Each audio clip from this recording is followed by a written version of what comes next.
Welcome to this remarkable frontier chronicle, where forgotten wisdom and unexpected innovation collide with tradition in ways that would forever change the course of local history.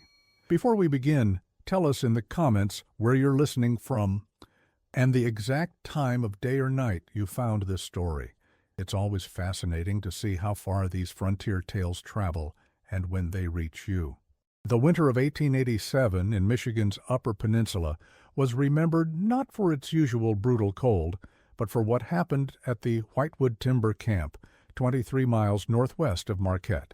The camp, one of dozens supplying the region's booming copper mines with support beams and railroad ties, became the center of a controversy that would eventually be documented in the Michigan Forestry Commission's rarely cited Innovations in Timber Harvesting 1880-1910. Among the weathered pines and frost-laden hemlocks stood a simple cabin, set apart from the others, its chimney smoking steadily while others struggled to maintain heat. Inside lived Elias Harmon, a 47-year-old former blacksmith from Pennsylvania who had arrived in the Michigan wilderness 3 seasons prior. What distinguished Harmon from his fellow loggers wasn't his quiet demeanor or his methodical approach to work, but rather the peculiar tool that hung on his cabin wall, an axe with a blade that appeared, to the casual observer, incorrectly forged. The axe head featured a subtle but deliberate 15-degree bend, creating what local loggers mockingly called Harmon's mistake. Camp records from the Marquette Historical Society note that on November 15, 1887, senior logger Martin Dunn recorded in the camp ledger, "New man insists on using defective equipment despite repeated warning. Productivity to be monitored." The margin bears a later annotation, "Outproduces norm by 1.7 to 1." What appeared to be a deformity in craftsmanship would prove to be a deliberate innovation that challenged generations of accepted logging practice in America's northern forests. But the path to vindication would require more than mere efficiency. It would demand surviving a winter that reduced men to desperate measures and revealed the thin line between preparation and catastrophe. The Whitewood Timber Camp occupied a clearing in the dense northern forest, surrounded by white pine stands that had remained untouched by human hands until the lumber boom of the 1880s. The camp consisted of 7 primary structures: a long bunkhouse where most men slept on straw-filled mattresses, a mess hall with attached kitchen, the company office where records were maintained, a small infirmary for treating the inevitable injuries of logging work, a stable for the draft horses, a tool shed, and a storage building for non-perishable supplies. Additionally, 5 smaller cabins stood at the camp's perimeter. These accommodations, according to company policy, documented in the 1885 Standard Operating Procedures for Northern Michigan Timber Operations, were reserved for senior personnel: the camp boss, the cook, the saw filer, the blacksmith, and the bookkeeper. Harmon's residence in one of these cabins, despite being neither a camp officer nor a specialist, represented an unusual arrangement that would later be explained in Thorpe's correspondence with the main office. According to a letter dated September 30th, 1887, preserved in the company archives, have assigned new man Harmon to the vacant specialist cabin as temporary measure. His age and experience merit consideration, though he lacks formal position. More significantly, he arrived with extensive personal equipment requiring secure storage. Will reassign when winter crew complement requires. This explanation, accepted without comment by company headquarters, provided Harmon with private accommodations that would prove significant during the coming crisis. The extensive personal equipment referenced in Thorpe's letter included not only the controversial axe, but a collection of specialized tools from his blacksmith background, files of varying coarseness, whetstones from specific quarries in Pennsylvania, measuring instruments of brass and wood, and notebook journals filled with sketches and notations about tool design and metallurgy. In the autumn months of 1887, life at Whitewood Camp followed the predictable rhythm of the logging season. Saws rang through the forest from dawn until dusk. The air carried the sharp scent of fresh-cut pine and the earthy musk of draft horses. Men moved in practiced patterns, felling, trimming, and stacking timber for the sleds that would haul logs to the river once winter solidified the muddy roads. The camp overseer, William Thorpe, maintained a strict schedule. According to his meticulously kept logbook, now preserved in the Marquette County Historical Archives, each man was expected to process between 45 and 60 logs per day, depending on timber diameter and species. The camp store dispensed precise rations: 3 pounds of salted pork weekly per man, 5 pounds of flour, beans, coffee, and molasses, measured to the ounce. Most loggers accepted these conditions without complaint. The work was difficult but predictable, the pay reliable compared to the boom and bust cycles of mining or the uncertainties of farming in the harsh northern climate. Many were immigrants, Swedes, Norwegians, and Finns, whose experience with northern forests in their homelands made them particularly valuable in Michigan's timber industry. Others were Americans from the depleted forests of Maine and New Hampshire, moving westward as eastern timber supplies diminished. A contemporary account from the Marquette Mining Journal, dated October 1886, described the typical logging camp worker. The men who populate our region's timber camps represent a hardy breed. Physical strength is essential, but equally important are tolerance for isolation and capacity for repetitive labor in harsh conditions. A logger earns between $20 and $26 monthly, with board provided, compensation that attracts those willing to endure winter's hardships in exchange for reliable employment. The Whitewood camp's daily routine began before sunrise. According to Thorpe's standardized schedule, posted in the mess hall and recorded in company documents: 5 a.m., wake call; 5:30, breakfast served; 6:15, tool preparation; 6:45, depart for cutting areas; 12 field boards, midday meal delivered to cutting sites; 5:30 p.m., return to camp; 6 compt, evening meal; 9 fern, lights out in bunkhouse. This rigorous schedule was designed to maximize productivity during the limited daylight hours of the northern winter. As noted in Thorpe's monthly report for October 1887, 14 productive hours secured from each man daily through careful management of time, essential activities confined to daylight hours. Secondary tasks, equipment maintenance, log marking, paperwork, conducted during early morning and evening by lamplight. Elias Harmon's behavior created friction from his first week at camp. Camp correspondence, preserved in the University of Michigan's logging industry collection, documents how Harmon requested double rations in exchange for dock and pay, an arrangement Thorpe initially rejected as contrary to established camp procedure. Harmon also constructed additional shelving in his cabin and built a small root cellar beneath his bunk, modifications that required approval, but for which no permission request appears in camp records. Fellow logger Peter Swenson noted in his personal journal, recently discovered during the 1963 renovation of the Marquette Historical Museum: "The Pennsylvania man works as though winter might arrive tomorrow, even in fair weather, spends evenings whittling handles and sharpening tools while others play cards. Some find it unsociable, others think him touched." Today, he traded 3 days' tobacco ration for extra salt from the cook, though he doesn't seem to use it for his meals. Harmon's background provided context for his unusual behaviors, though few in camp knew the details of his history.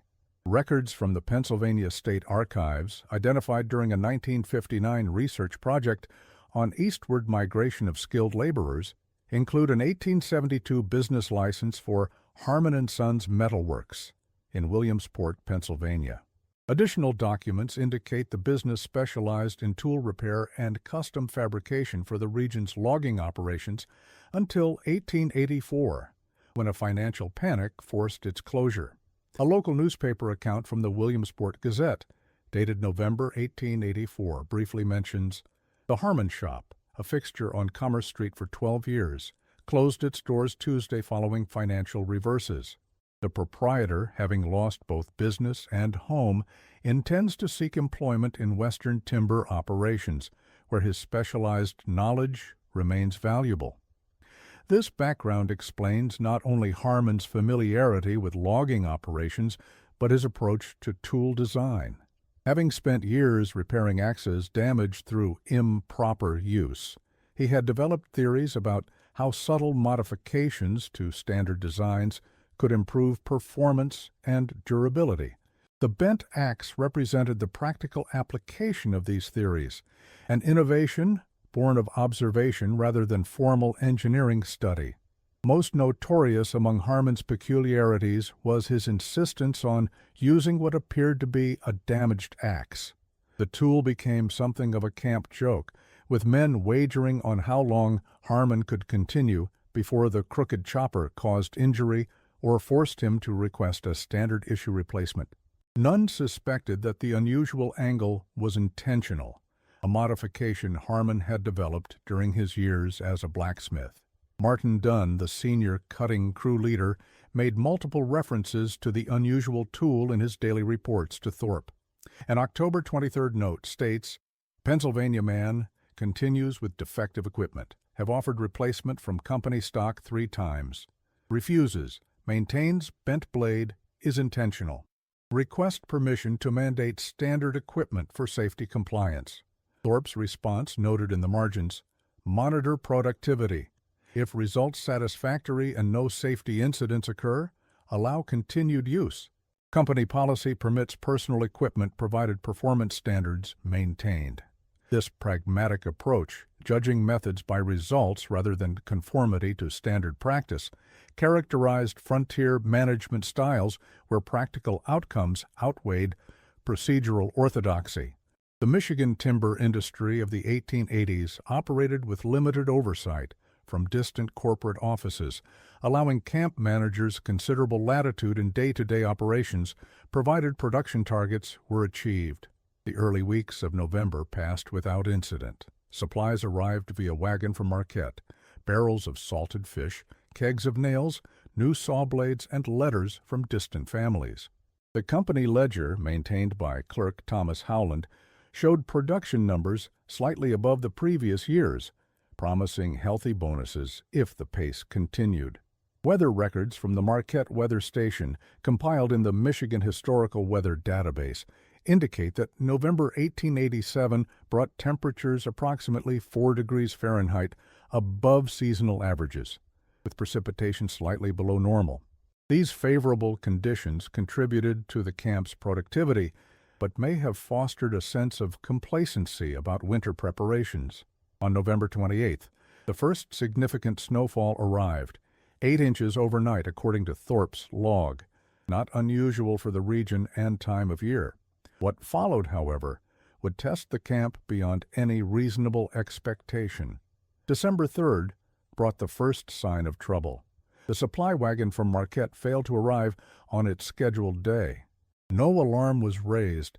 Delays of a day or two were common enough when early winter conditions made travel difficult.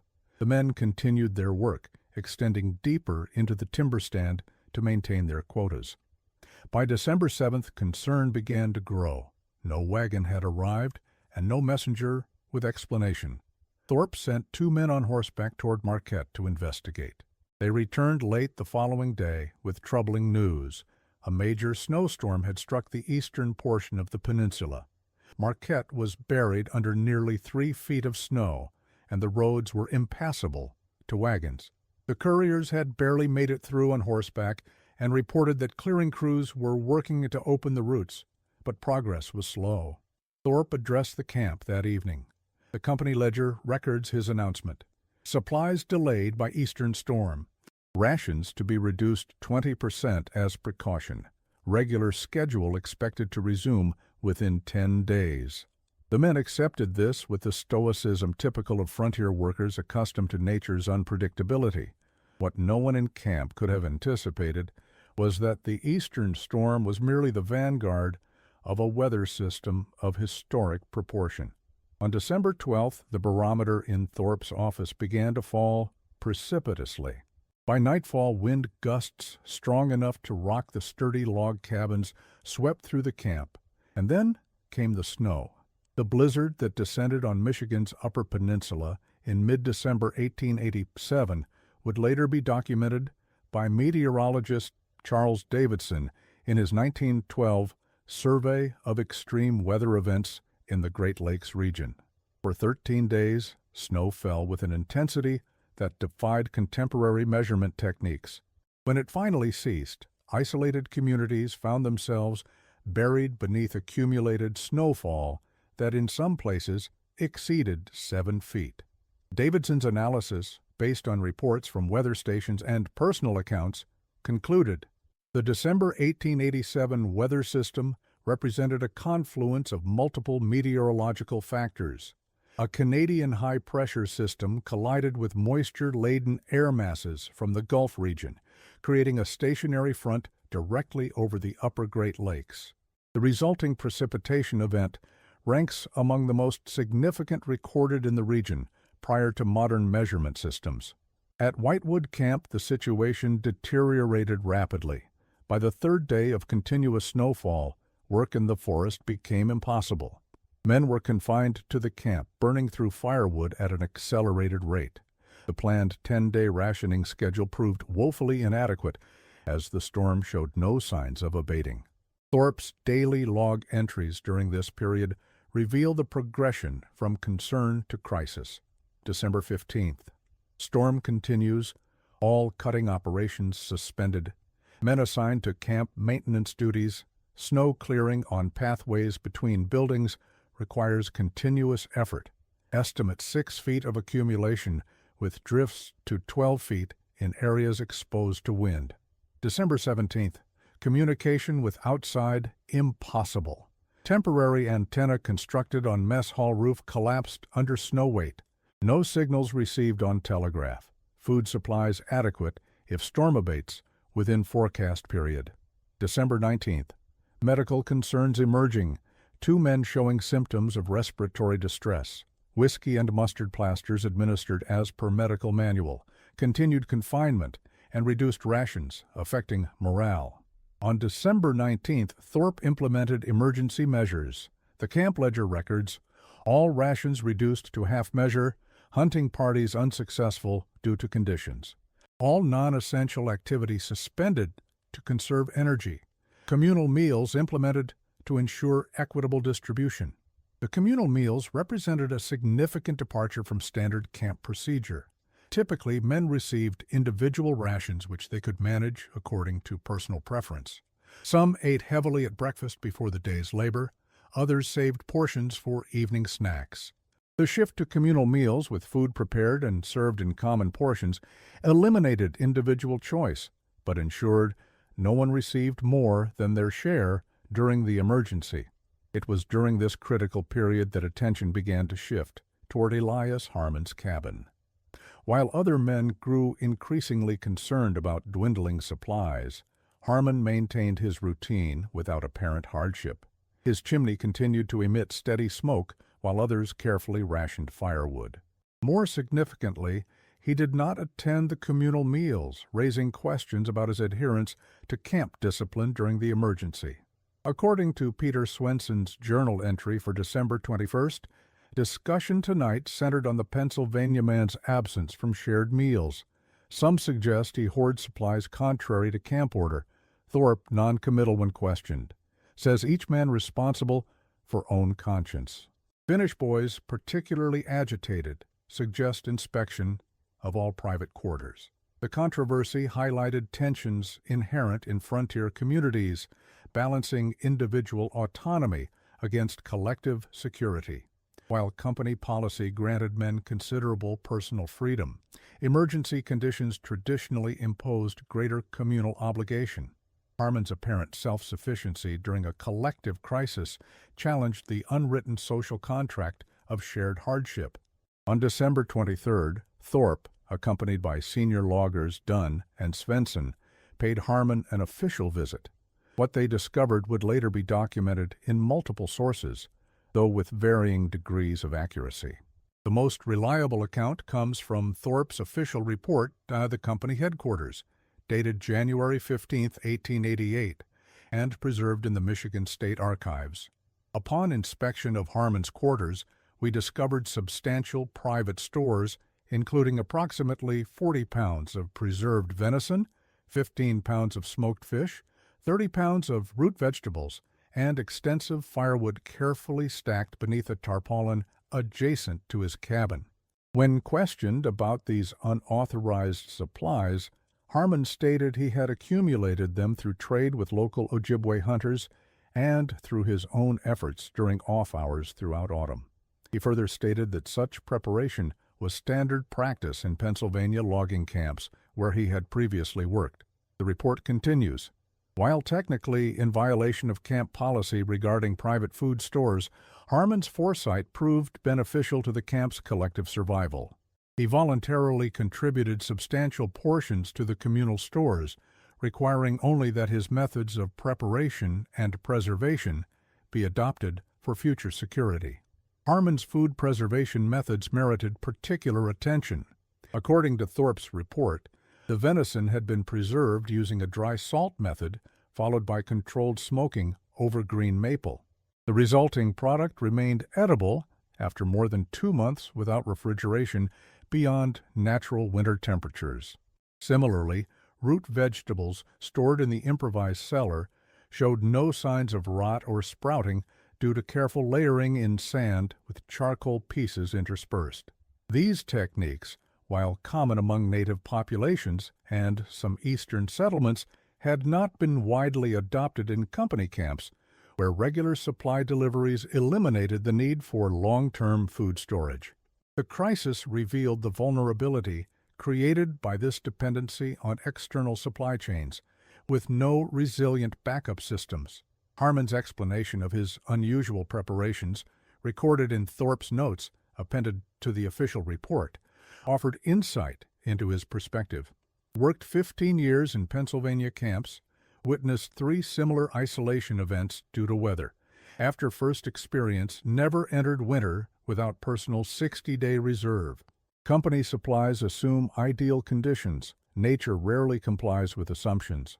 This philosophy, planning for worst-case scenarios rather than probable outcomes, contradicted the efficiency-focused approach of commercial logging operations. Standard resource allocations calculated the minimum necessary for optimal production under normal conditions, with minimal margin for disruption. Harmon's approach, sacrificing short-term efficiency for long-term resilience, appeared excessive until circumstances justified the precaution. The immediate crisis of food shortage was temporarily alleviated, but the extended isolation created new challenges. By early January, cases of persistent cough appeared among the men. The camp's limited medical supplies, primarily whiskey, quinine, and basic bandaging materials, proved inadequate for treating what was likely influenza or pneumonia. Camp medical records, maintained by Thomas Howland, in the absence of a dedicated medical officer, document the progression. January 3rd, 8 men confined to bunks with severe cough and fever. Treatment as per company manual, page 14, whiskey toddy with honey, substitute molasses due to shortage, rest, and steam inhalation.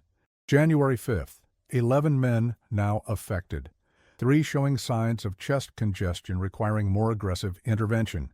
The health crisis compounded the logistical challenges. Men too ill to leave their bunks required care from already strained camp resources.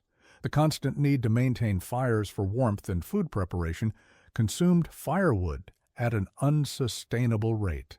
The snow depth, now exceeding 6 feet according to Thorpe's measurements, made collecting additional wood increasingly difficult. It was in this context that Harmon's peculiar axe finally revealed its true value. With illness spreading and firewood consumption critical, efficiency in wood processing became paramount. On January 7, 1888, Thorpe organized the remaining healthy men into wood-cutting rotations. The camp's daily log records, 6 men assigned to heating wood detail, each to process 1 cord daily for communal use. What happened next is documented in multiple sources, though the exact details vary. According to Peter Svensson's journal, Harmon completed his cord in approximately 4 hours, while others required nearly a full day for the same volume. When questioned, he demonstrated his technique using the strange bent axe.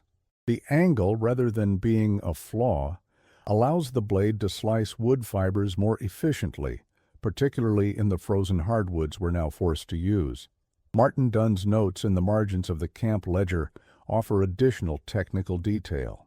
Pennsylvania Man's axe maintains sharpness longer due to distribution of force across blade rather than concentrated at center. Less sharpening required, less metal loss to the stone. Particularly effective on frozen oak and maple where standard blades chip easily. The technical principle behind the modified axe's effectiveness relates to the physics of woodcutting. Standard axes of the period featured straight blades that struck perpendicular to the wood fiber.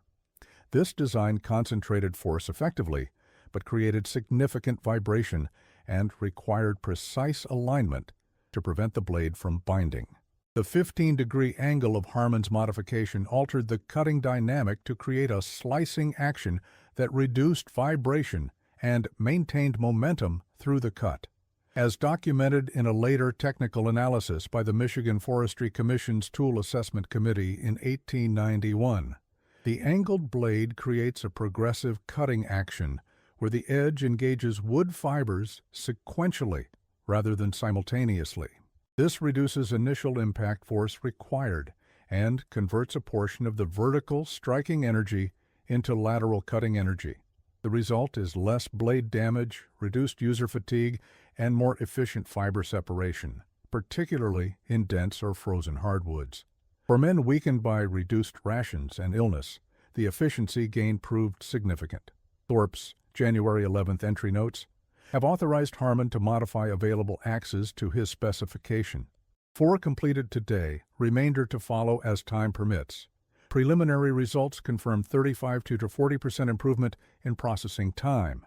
The logistics of the modification process provide insight into frontier adaptability. With no traditional forge available, Harmon improvised using the camp's heating stove, supplemented with a bellows constructed from leather boot tops and wooden boards. Steel axe heads were heated to malleability rather than liquid state, allowing controlled bending using specialized clamps Harmon had carried among his personal tools. The camp blacksmith's log, maintained sporadically during this period, records observed Pennsylvania Man's heating method, maintains temperature below critical point to preserve original temper while permitting sufficient plasticity for adjustment. Process requires approximately 40 minutes per tool with subsequent grinding to restore edge. The modified axes represented just one element of Harmon's practical knowledge that proved valuable during the crisis. His techniques for food preservation, using a combination of smoking, salt packing, and cold storage in his improvised root cellar, became the subject of careful study. His method of layering wood for optimal drying, placing rows perpendicular to each other with small air gaps, was adopted throughout the camp, extending the fuel supply during critical weeks. Equally significant was his approach to insulating the small cabins. Company construction standards for logging camps prioritized speed and material efficiency over thermal performance. Walls consisted of single-thickness logs with minimal chinking, adequate for moderate winter conditions, but inefficient during extreme cold. Harmon's cabin modifications, implemented quietly during autumn months, included additional moss insulation between logs, a secondary interior wall of milled lumber creating a 2-inch air gap, and a ceiling of stretched canvas below the roof beams to reduce heat loss. Thomas Howland's personal diary, donated to the Michigan Historical Society in 1934, records his observations after visiting Harmon's cabin. The Pennsylvania Man's quarters maintain comfortable temperature with approximately 40% less firewood consumption compared to comparable structures. His modification techniques, particularly the double wall system, merit consideration for future construction. Estimate implementation would add 15% to initial construction costs, while reducing seasonal heating requirements by 1/3. By mid-January, the weather finally moderated. The snow remained deep, but clear skies allowed for limited travel. On January 18th, 4 men on snowshoes successfully reached Marquette, returning 3 days later with emergency supplies and news that regular deliveries would resume once the roads were sufficiently cleared.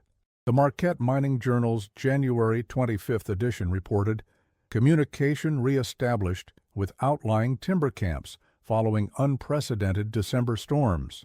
Initial reports indicate significant hardship but limited casualties. Supplies now moving via sled routes as weather permits. Regular service expected by early February if conditions remain favorable." The crisis had passed, but its impact on camp operations would prove lasting. Thorpe's February 1st report to company headquarters, now displayed in the Michigan Timber Industry Museum, included a detailed assessment. "While the extreme conditions experienced were exceptional, our lack of adequate preparation was not. Standard company policy regarding supplies, equipment, and camp practices requires significant revision to ensure survival in worst-case scenarios rather than mere efficiency in ideal conditions." The report continued with specific recommendations, many drawing directly from Harmon's practices. Modified cutting tools have demonstrated substantial productivity improvements. Recommend immediate adoption across all company operations. Additional food storage facilities to be constructed at all camps, with 3-month emergency supply to be maintained year-round. Local food procurement and preservation to supplement company deliveries. Perhaps most significantly, the report concluded with a personnel recommendation. Request permission to promote E. Harmon to equipment supervisor with authority to implement modifications and train workers in improved techniques. Additional compensation of $15 monthly justified by projected efficiency gains. The report included detailed cost-benefit analyses, characteristic of the increasingly systematic management approach emerging in American industry during this period. Thorpe calculated implementation of modified axe design across company operations projected to increase cutting efficiency by minimum 30%. For a current workforce of 437 men, this translates to equivalent production of 568 men under previous methods. At average monthly wage of $23 per man, potential annual savings exceed $35,000, excluding reduced tool replacement and maintenance costs. This financial justification proved persuasive to company leadership. The efficiency improvements offered a competitive advantage in an industry where profit margins were increasingly squeezed by rising labor costs and transportation expenses as operations moved further from major waterways. The company's response, dated February 28, 1888, was preserved in the company correspondence files. Recommendations approved with modification. Harmon to be designated Tools and Methods Specialist at $12 additional monthly. Documentation of all modifications required for company records. Samples of modified equipment to be sent to headquarters for evaluation and potential wider implementation. The modified job title reflected the company's desire to maintain centralized authority over operational standards while benefiting from Harmon's expertise. This tension between field innovation and corporate standardization characterized many industries during this transitional period, as formerly independent operations consolidated into larger corporations with formalized management structures. Spring's arrival brought a return to normal operations at Whitewood Camp, though with subtle but significant changes. The physical layout remained largely unchanged, but new construction incorporated Harmon's insulation techniques. The tool shed now included a dedicated area for maintaining the modified axes. Most significantly, a new storage building was constructed specifically for emergency supplies, stocked with preserved food sufficient for 40 days at reduced rations. By the spring of 1888, when the winter's logging yield was finally transported downriver to the sawmills, the impact of Harmon's innovations became quantifiable. Despite losing nearly 3 weeks of production to the extreme weather, Whitewood Camp delivered 87% of its projected timber volume, significantly outperforming other camps affected by the same conditions, many of which managed only 50–60% of their targets. Company records from the following year show that the Harmon pattern axe was officially adopted for the 1888-1889 season at all company operations. A specification document, complete with technical drawings, was filed with the company's equipment office. The document, discovered during a 1965 archival assessment of Michigan logging industry materials, includes precise measurements for the 15-degree blade angle and detailed instructions for proper grinding and maintenance. The rapid adoption of the modified design throughout the company's operations demonstrates the practical advantage it provided. Unlike many innovations that faced resistance from workers accustomed to traditional methods, the axe modification gained acceptance because its benefits were immediately apparent to users. As noted in the company's 1889 annual equipment report, implementation of modified axe design proceeded without significant resistance from workforce.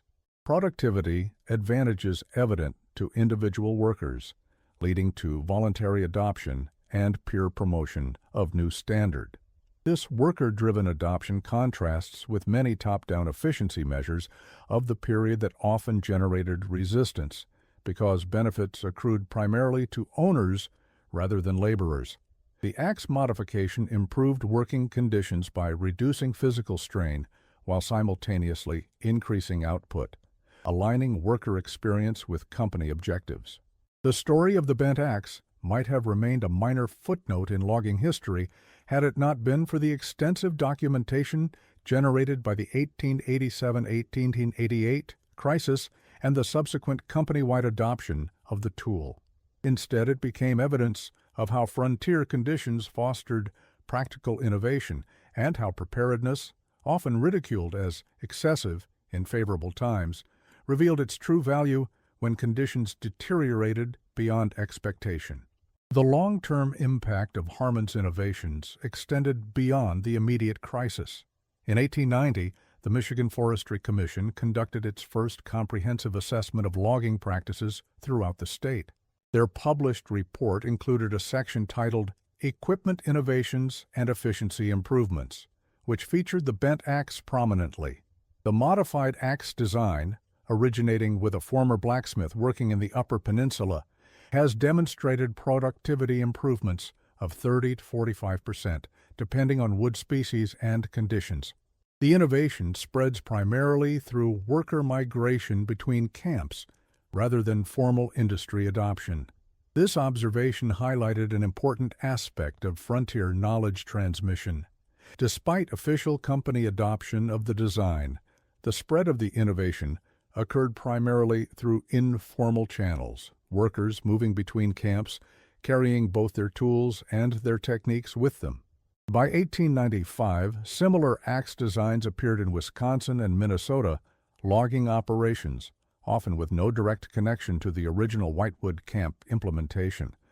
The Michigan State Historical Society's 1967 publication, Tools and Traditions, Michigan's Logging Heritage, traces this diffusion.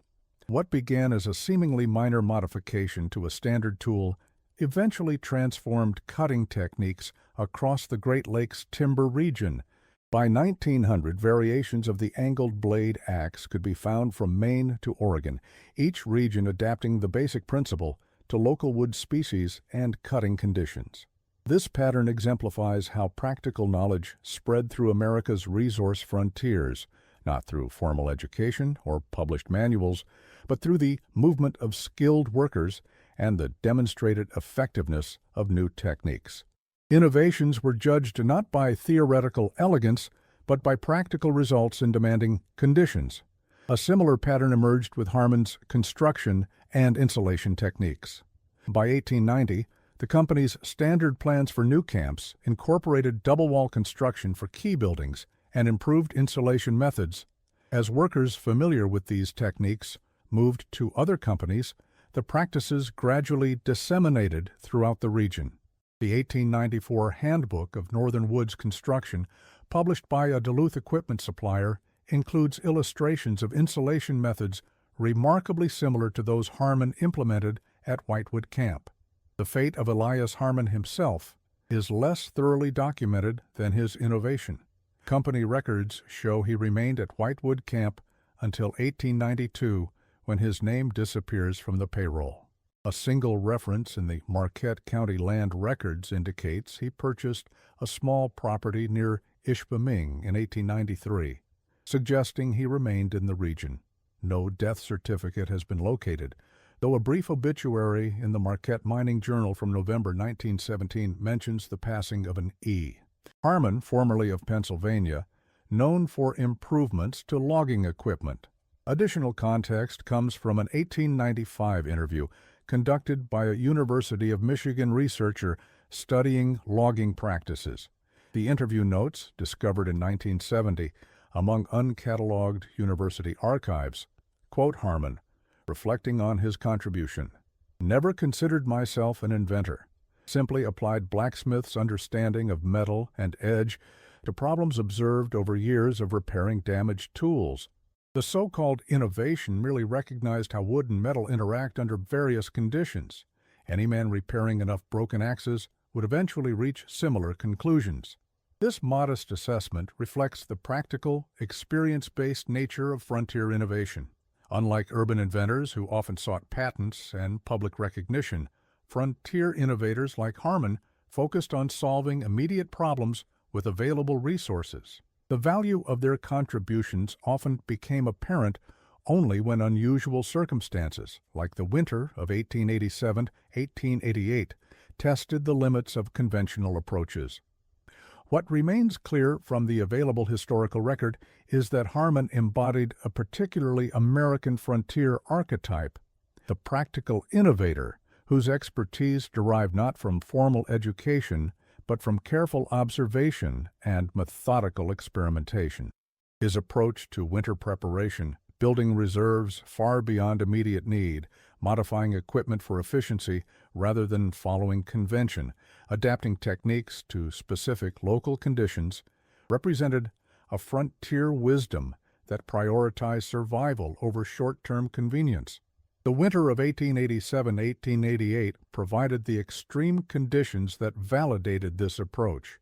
As noted in Thomas Thorpe's final assessment before leaving the company in 1895, the true measure of a system is not its performance under ideal conditions, but its resilience when circumstances deteriorate beyond expectation. By this standard, the methodical preparation once mocked as excessive proved to be precisely calibrated to actual rather than probable risk. This philosophy extended beyond specific tools or techniques to encompass a broader approach to frontier life. The residents of Michigan's Upper Peninsula faced some of the harshest conditions in the continental United States. Winters that routinely brought temperatures of 20 degrees below zero, snowfall measured in feet rather than inches, and isolation that could extend for weeks or months when storms closed the limited transportation routes. In such environments, the margin between survival and disaster often came down to preparation and adaptability. The bent axe served as both literal tool and metaphorical reminder that conventional wisdom sometimes required questioning, particularly when that wisdom developed in less demanding circumstances. The broader context of Michigan's logging industry helps explain why Harmon's innovations gained traction despite initial skepticism. The 1880s marked a pivotal transition in American forestry practices. The easily accessible timber stands of the Northeast had been largely depleted, shifting operations to the Great Lakes region, where conditions were harsher and logistics more challenging. This geographical shift created a natural experiment in which established practices developed in more moderate environments encountered more demanding conditions. As noted in William Cronin's influential environmental history, Nature's Metropolis, 1991, the timber frontier's westward movement necessitated adaptation to new forest types and climatic conditions. Techniques effective in New England's mixed hardwood forests proved less suitable for Michigan's vast pine stands and severe winters. This disjunction between established practice and new conditions created opportunities for practical innovation that often originated with workers rather than managers. The Michigan lumber boom reached its peak during precisely this transitional period. Annual production increased from 160 million board feet in 1860 to over 4 billion by 1890, representing an explosion of activity in remote regions with minimal infrastructure. This rapid expansion created thousands of isolated work camps like Whitewood, each facing similar challenges of supply, weather, and resource management. The physical evidence of this innovation still exists, though in limited form. The Michigan State Historical Museum in Lansing displays what is believed to be one of the original Harmon modified axes, donated in 1952 by the grandson of a Whitewood camp logger. The 15-degree angle is clearly visible, though subtle enough, that an untrained observer might miss its significance. Adjacent displays explain the efficiency principles and include reproduction company documents detailing the productivity improvements. Metallurgical analysis conducted during a 1978 conservation assessment provides additional insight into the tool's construction. The axe head shows evidence of skilled forge work with minimal disruption to the original temper pattern despite the modification. The blade angle was achieved through controlled heating and bending rather than reforging, preserving the manufacturer's hardening pattern while altering the functional geometry. This technique required considerable metalworking experience and understanding of steel properties. More significant than the physical artifact is the principle it represents, a principle articulated by Michigan State University professor of forestry Dr. James Garrison in his 1958 study of indigenous knowledge in resource extraction industries. The innovations that prove most valuable in frontier settings rarely arise from centralized research or formal education. Rather, they emerge from the accumulated experience of practitioners who directly bear the consequences of inefficiency or failure. The modified axe design represented not a random discovery but the culmination of years of careful observation regarding how wood fibers respond to different cutting angles and how metal edges wear under various conditions. This pattern of practical innovation driven by necessity rather than theory characterized much of America's industrial development during the late 19th century. While formal scientific research increasingly influenced fields like electricity and chemistry, many of the country's most important industrial advances emerged from shop floors and work sites, where individuals like Harmon identified incremental improvements to existing processes. Economic historian Joel Mokyr has termed this micro-innovation, the cumulative impact of countless small improvements that collectively transform productivity without any single revolutionary breakthrough. As Mokyr notes in The Labor of Riches, 1990, the dramatic productivity gains of the Industrial Revolution derived not primarily from major inventions, but from thousands of minor modifications to existing processes, tools, and techniques. These incremental improvements, often made by anonymous workers rather than celebrated inventors, cumulatively transformed economic possibilities. The bent axe exemplifies this pattern, a modest modification to an ancient tool that significantly increased productivity in specific conditions.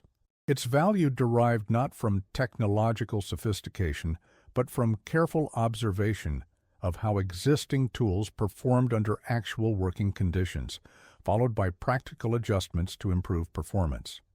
The historical significance of the bent axe story transcends the specific tool to illuminate broader patterns of knowledge, creation, and distribution in frontier America.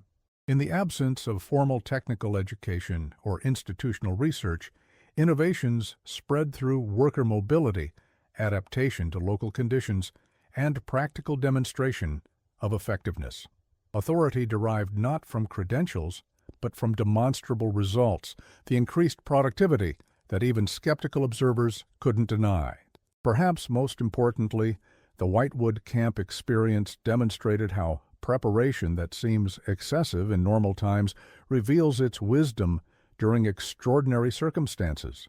The margins Harmon built into his personal supplies, the extra food, the carefully stacked firewood, the enhanced tools, appeared unnecessary until the moment they became essential.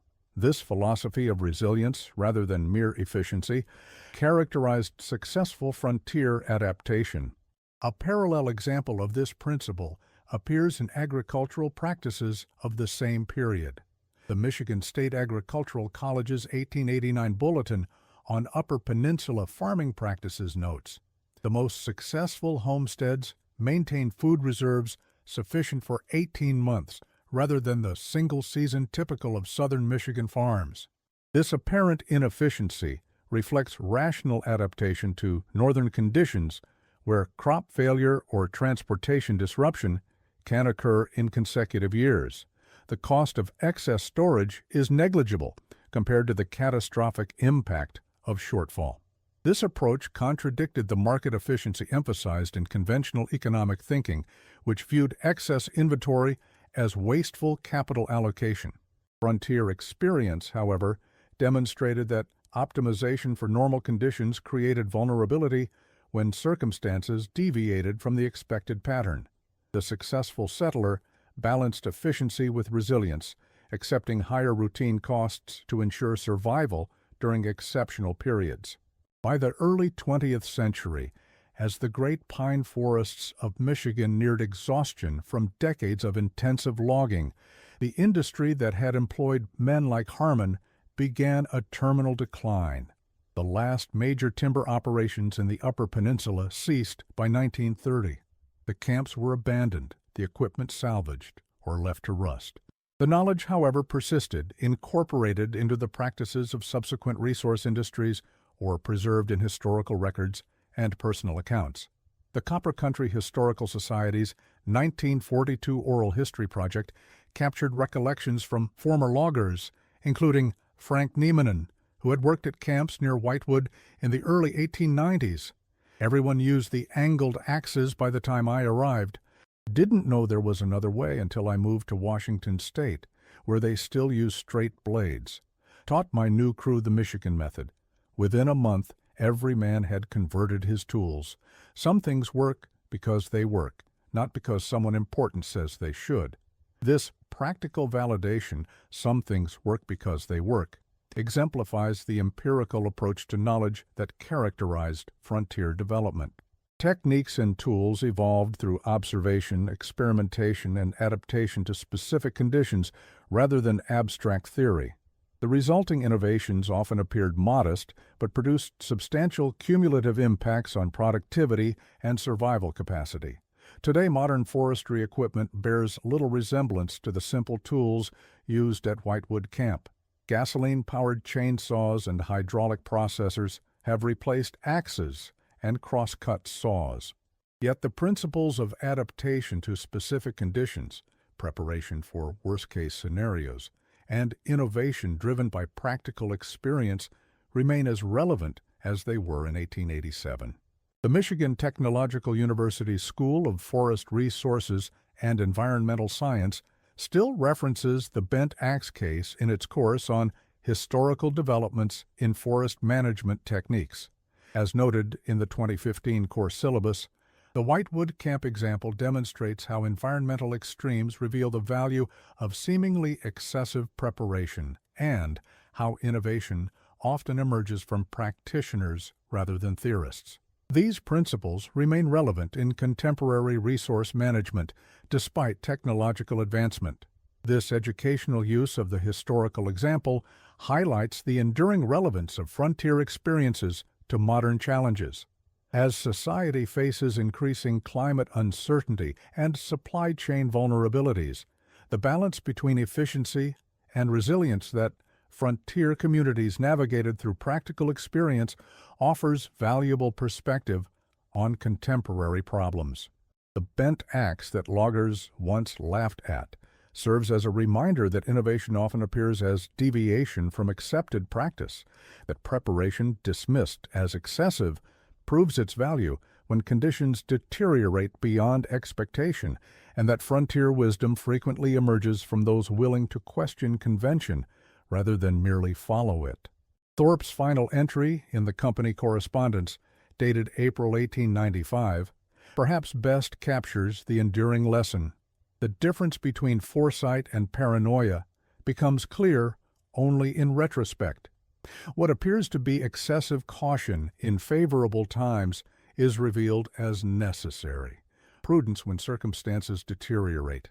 The prepared man may seem peculiar to his neighbors until the day their survival depends upon his peculiarities.